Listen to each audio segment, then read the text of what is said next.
Lucretia, the Brave Agent, and today we're going to be switching it up a little bit and we're going to be talking to buyers. So if you're ready, let's get into it. Okay, so this is a special buyers edition. I am specifically talking to people who are thinking about buying their first home. I know it's exciting, it's stressful, you're scared, you are ready to start, but you just don't know how. Let's talk about savings, right? So with anything that you want to buy, any big purchases, you have to start saving for it. You have to start putting your money away. Now, if you've already done that and you have a few $1,000s, that's great. But if not, now is the time to start saving as much as you can. You are making a great income and your expenses are low. Saving should not be difficult, but let's say your income isn't where you really want it to be and you don't have a lot of savings. It's completely fine. Just start saving now. Just know you might have to start cutting some expenses. You might have to cut Netflix. You might have to stop eating out as much.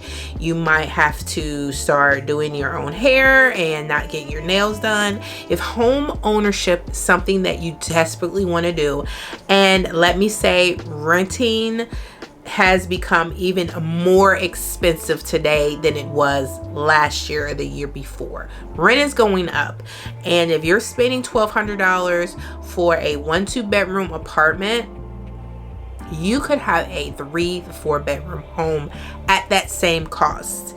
So start saving your money, start cutting your expenses, and save as much as you can monthly. If you're thinking about going and buying a home next year, today is a great time to start saving your money.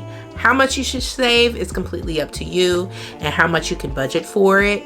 But just know that just making the decision that you're going to start saving and buy a home is one of the most biggest steps that you can possibly make. Because with buying a home comes expenses of their own. You have to get a home inspection, a radon testing, you have to get an appraisal done.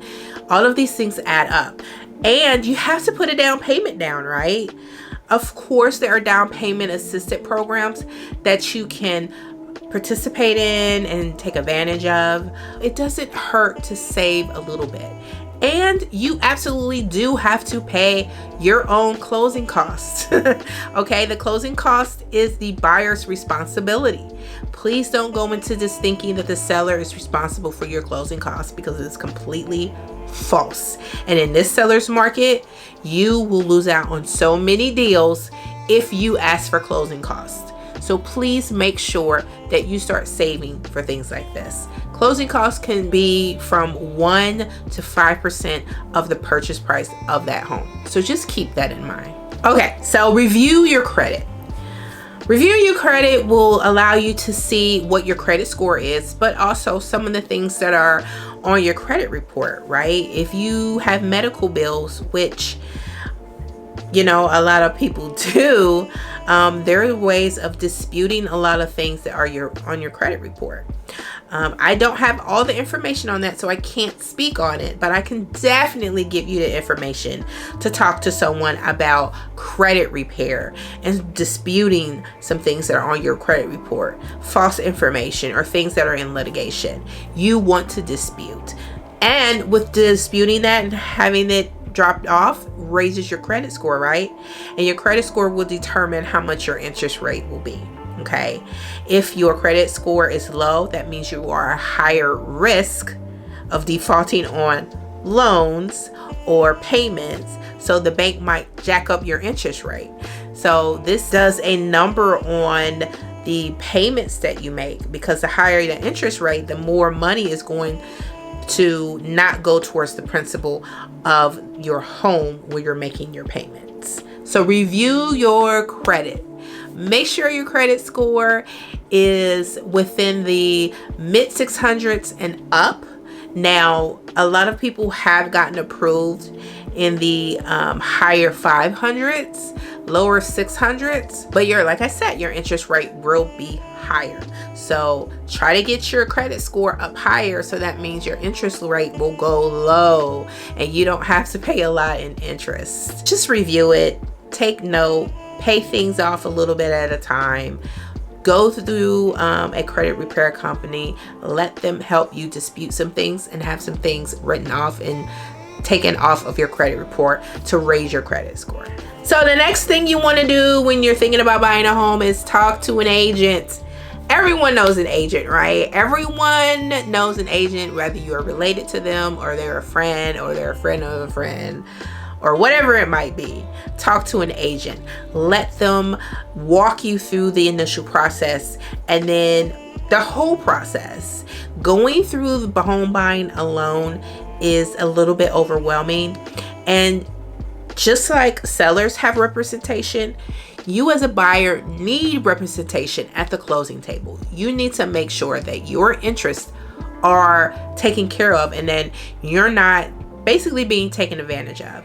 So a listing agent is pretty much going to look out for the best interest for their client, which is the seller. So people see a sign in the yard and they call that number and they talk to the listing agent. Buyer can also go with that listing agent as representation, but just know that you have to sign an agency disclosure. Everyone in the transaction knows that the agent is representing both sides, but the listing agent is still looking out for their client's best interest, their client being the seller, okay? You are not their main client. So you need your own representation. You need your own agent to make sure that they can negotiate on your behalf in a way that will allow you to come out not, missing out on any of the benefits of having an agent. Like I said, like an agent will negotiate on your behalf. They will let you know, like, hey, this is too much. Hey, they're asking for this. Hey, this is going wrong. You need an inspection. This is what the inspection says. This is what you should ask for to be repaired in the home. So your agent will go through all that with you. So your agent will give you some referrals on lenders to get you pre-approved. If you haven't gotten that, initial talk in with a lender, with your bank or whatever, your agent will have a great list of lenders that you can call and talk to see if they can get you pre-approved. So this will determine how much of a house you will qualify for. So a lender will give you a pre-qualification letter. Now, the difference between a pre-qualification letter and a pre-approval is with a pre-qualification, the lender is just asking you questions over the phone, how much your paychecks are, how long have you been on your job, what's your credit score. They're just asking and getting this information from you by mouth. Okay, so once they get that information, they can put the numbers in their system, and that's a pre-qualification letter, right? And you can go and start your home search with that pre-qualification letter. But just know, they're going to come back and want documentation to verify all of the information that you gave is true, right? So you're going to give your tax information to that lender. You're going to give your paychecks to that lender. You're going to allow them to do a credit run on you to make sure that your credit is where you say it is. They're going to give all that information and they're going to verify it. Once they verify it, and once they get everything through the underwriting, you will get your pre-approval letter. Now that pre-approval letter is gold, right? When you write your offer, your agent is going to send that pre-approval letter saying that, hey, all of the information, that they gave their lender has been verified and they're good to go. They have the funds available to do their down payment to buy this home from your seller.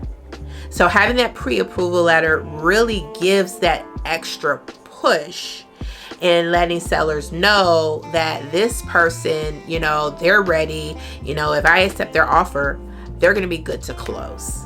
So get a lender who can really supply and get all this information done in a quick amount of time, because there's so much other things that a lender needs to do on the back end once you submit your offer. There's so many wheels are in motion that you probably don't even know about, because your lender has to start, getting their letters of intent ready. They have to call a listing agent and let them know, like, hey, this person everything is verified, they're good to close.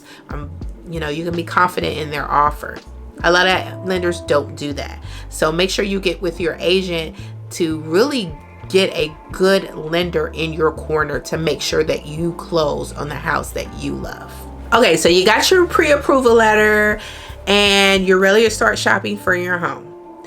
So a couple things that I want you to keep in mind: wants and your needs.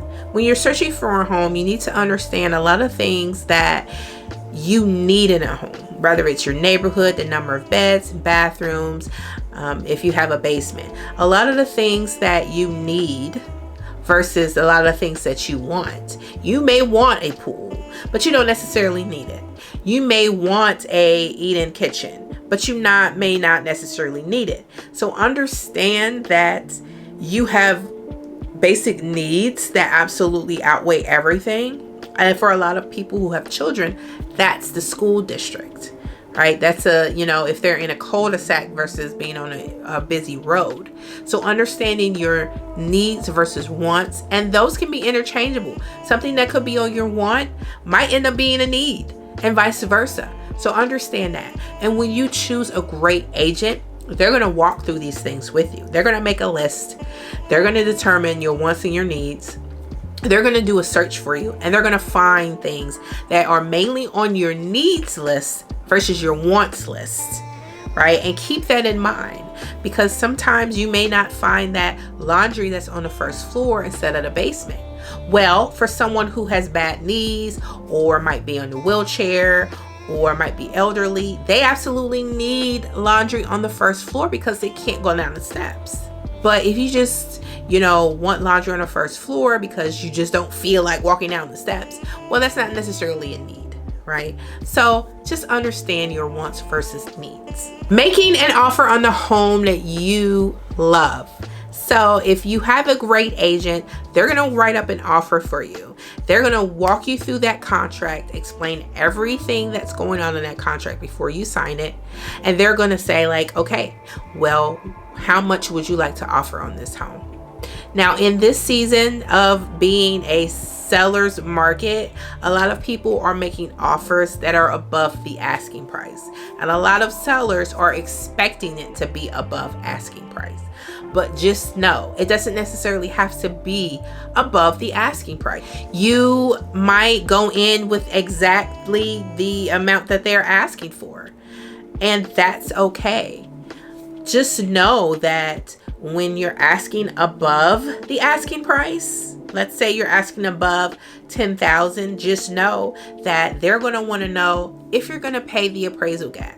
Now, the appraisal gap meaning how much the home appraises for, right? So if let's say you have a house and they're selling it for $250,000, you offer $260,000.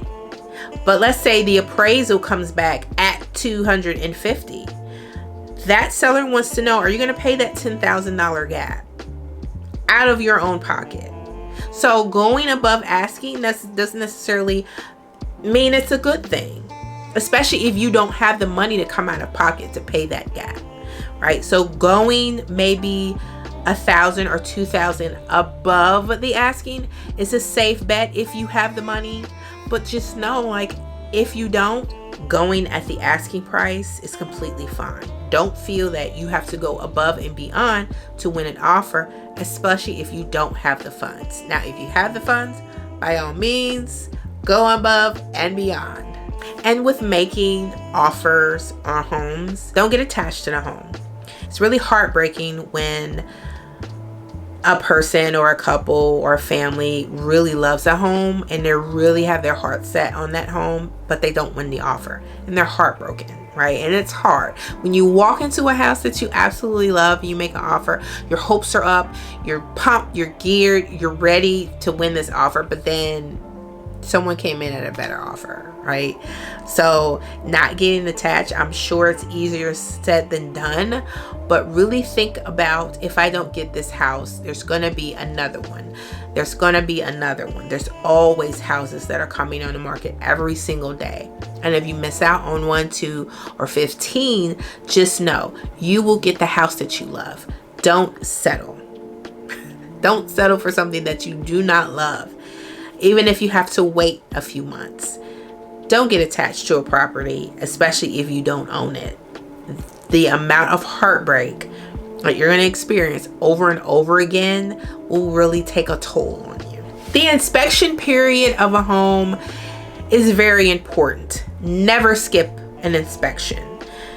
Never. I don't care how desperate you are for a house, never skip the inspection.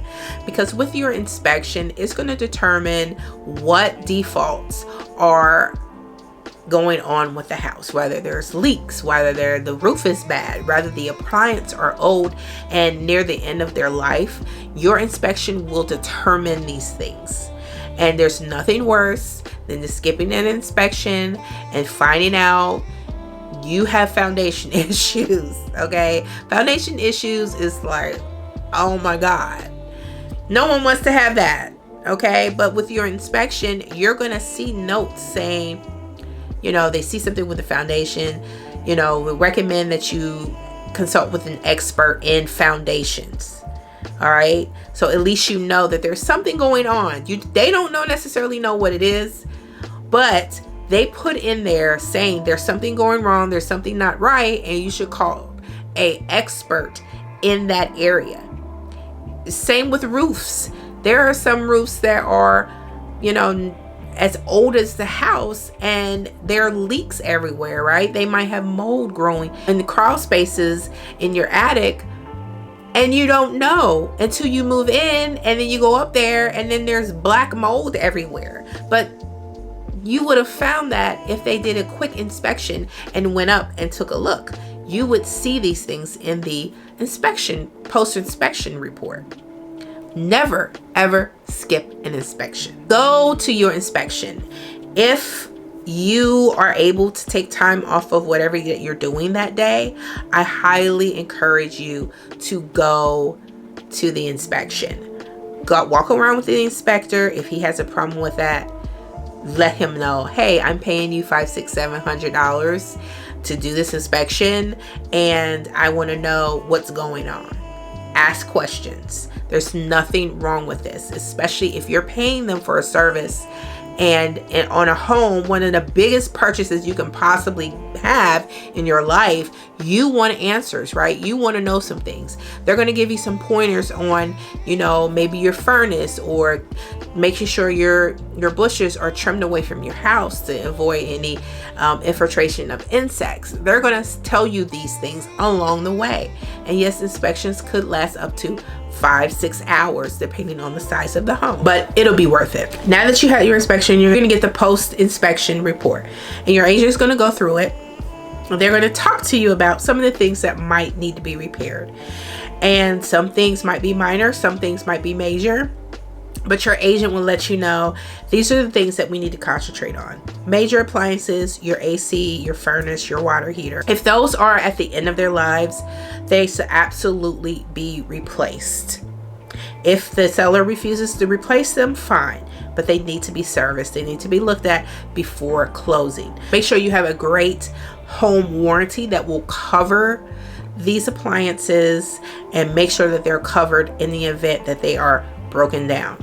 But make sure that you understand that some home warranty companies require that these appliances be serviced before closing in order to be covered. Now, not a lot of warranty companies require this, but some do. So I would really read that fine print. Talked about the appraisal.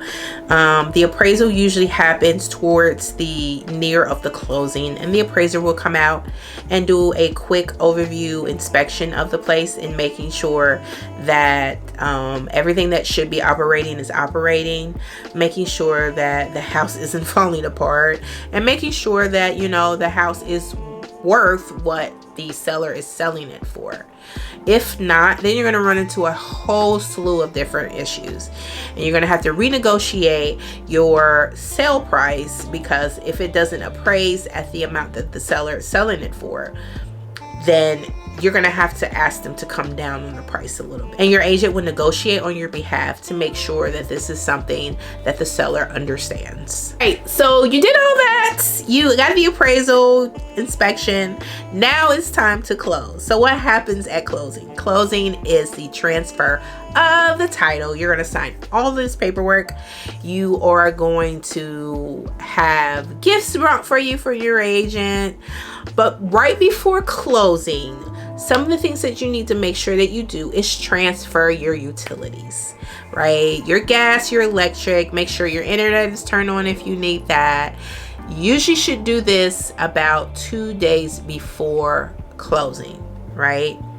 Also, what should be happening before closing is your final walkthrough.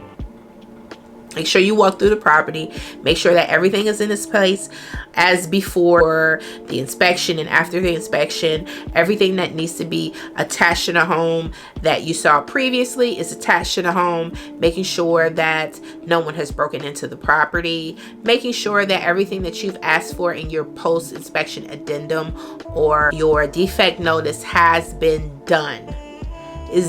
That's the whole reason why you do the walkthrough. Make sure that the property is in the same condition as it was before. Right? So closing, make sure you do your walkthrough, make sure you transfer your utilities, and you start packing. Right? If you haven't started packing already to make sure you move, then that's a huge problem. Right? Start packing your things. Start setting up the moving company to come and start moving your things on a specific day that you want to move in.